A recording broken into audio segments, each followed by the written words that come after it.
Selamat datang di Pojok Santai. Sebelum Anda mendengarkan audiobook ini, kami menginformasikan bahwa channel ini adalah review audio dari buku yang ada di Indonesia. Untuk membaca keseluruhan buku ini, kami menyarankan membeli buku aslinya di toko buku kesayangan Anda, baik offline maupun online. Keberadaan channel ini dimaksudkan untuk membantu Anda mendapatkan pengetahuan dari buku-buku kesayangan Anda. Jangan lupa untuk subscribe, like, dan komen. Selamat datang di Pojok Santai, channel khusus yang membahas komik dan novel dengan cara asyik. Peri yang bertangan lembut mendapat tugas untuk mengalahkan Brajadenta alias si Dewa Maut. Berhasilkah tugas berat dilaksanakan Guru Suropati ini? Yuk langsung saja disimak video kali ini.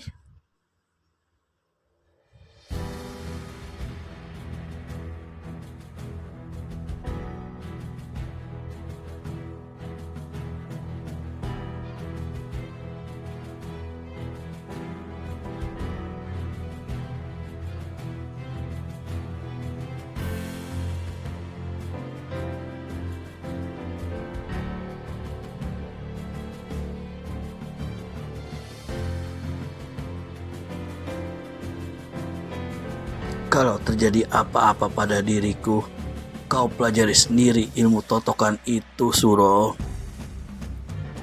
Ujar si peri yang bertangan lembut. Setelah mengatakan itu, si peri yang bertangan lembut berkelebat cepat langsung menghilang dari tempat ini. Suropati tak sempat berkata-kata lagi. Dia hanya diam terlongo-longo memandangi kitab yang berada di tangannya.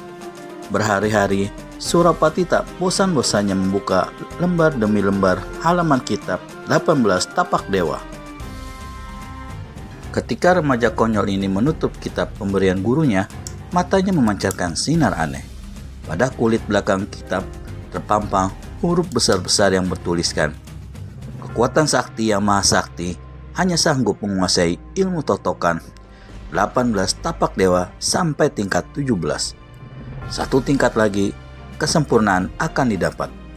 Tapi bila kekuatannya maha sakti hanya berasal dari diri sendiri, jangan coba-coba melangkah ke tingkat 18, karena nyawa taruhannya."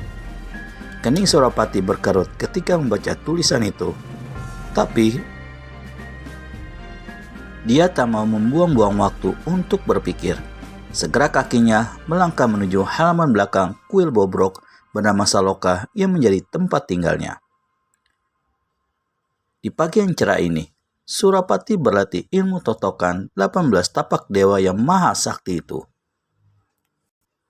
Setelah memusatkan seluruh pikirannya, tubuh Suropati berkelebat mengitari sebuah pohon sebesar tubuh manusia. Gerakannya sangat cepat. Tambahan lagi, ilmu totokan itu didasari kekuatan sihir. Maka tubuh Suropati seakan-akan hilang tak berbekas. Tep! Suropati mendaratkan kakinya ke tanah. Pandangan matanya tertuju pada pohon yang tadi menjadi sasaran dari ilmu totokannya. Ternyata batang pohon itu telah berlubang-lubang, tertusuk ujung jarinya yang dilambari tenaga dalam. Sekejap kemudian, dari lubang-lubang itu menyembur getah berwarna putih. Suropati tersenyum puas menyaksikan hasil yang telah didapatkan.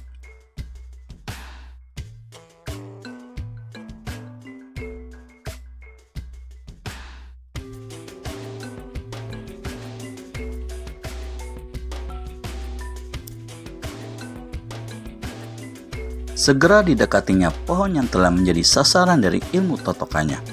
Tapi dia menjadi terkejut. Ternyata lubang yang terdapat di pohon itu hanya berjumlah 17. Remaja yang oleh kawan-kawannya dijuluki pengemis spinal ini diam untuk beberapa lama. Menurut perasaannya, dia telah melakukan gerakan 18 Tapak Dewa. Tapi kenapa lubang di pohon itu hanya berjumlah 17? Hingga beberapa saat, si pengemis spinal berpikir keras. Karena belum menemukan jawaban atas keanehan itu, segera latihannya diulangi. Tubuhnya kembali berkelebat cepat, mengitari pohon lain yang jadi sasarannya. Tep! Kembali, kaki Suropati mendarat di tanah.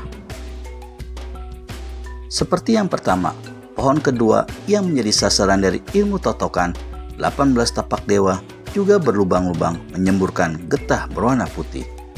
Tapi untuk kedua kalinya, Surapati menjadi terkejut. Ternyata lubang di pohon itu tetap berjumlah 17.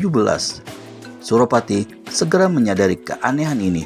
Dia pun tahu kenapa gurunya juga hanya menguasai ilmu totokan itu pada tingkat 17. Namun Surapati tidak mau putus asa. Dia beranggapan dalam dirinya tentu ada sesuatu yang kurang, sehingga menjadikan ilmu totokan 18 tapak dewa tidak sempurna dikuasainya. Segera Surapati memusatkan pikirannya lebih tinggi lagi.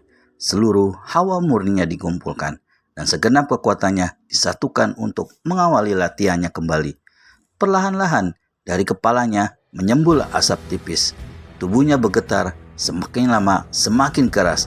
Dan kini tubuh Surapati melayang menuju ke sebuah pohon. Dengan kecepatan melebihi suara, dua ujung jari telunjuknya bergerak. Ketika mencapai totokan ke-17, tiba-tiba tubuh Surapati terpental tinggi. Boom! Surapati jatuh telentang. Untuk sesaat, tubuhnya tak mampu digerakkan. Tulang-tulangnya terasa remuk. Kepalanya pusing, membuat pandangannya mengabur. Perlahan-lahan, dari hidung dan mulutnya meleleh darah segar. Surapati mencoba bangkit, tapi segera jatuh lagi. Dadanya sesak bagai dipukul selaksa palu godam. Pagi itu juga, Surapati bertekad menyusul gurunya yang tengah mencari Brajadenta alias si Dewa Maut. Setelah menunjuk Wirogundi sebagai pemimpin sementara bagi para pengemis, Surapati segera melangkah meninggalkan kota Kadipaten Bumi Raksa. Sama sekali tak dipedulikannya luka dalam yang sedang dideritanya. Matahari sudah tepat di atas kepala ketika Surapati sampai di pinggir lembah kecil yang masih termasuk wilayah Kadipaten Bumi Raksa. Baru saja Surapati mengedarkan pandangan ke sekeliling, tiba-tiba keningnya berkerut. Telinganya yang tajam mendengar suara-suara pertarungan. Saat itu juga dia kembali berkelebat cepat ke arah sumber suara pertarungan. Tepat di tengah lembah, Surapati melihat dua orang tengah bertarung. Cepat dia menyelinap, bersembunyi di balik sebuah pohon besar sambil mengamati jalannya pertarungan. Boom! Sebuah pohon sebesar tubuh manusia tumbang terkena sasaran pukulan jarak jauh. Banjaranpati, masihkah kau tidak mau menyerah? Kata salah seorang lantang kepada lawannya, seorang kakek berpakaian serba putih. Aku tidak tahu siapa dirimu. Kenapa aku mesti menyerah kepadamu?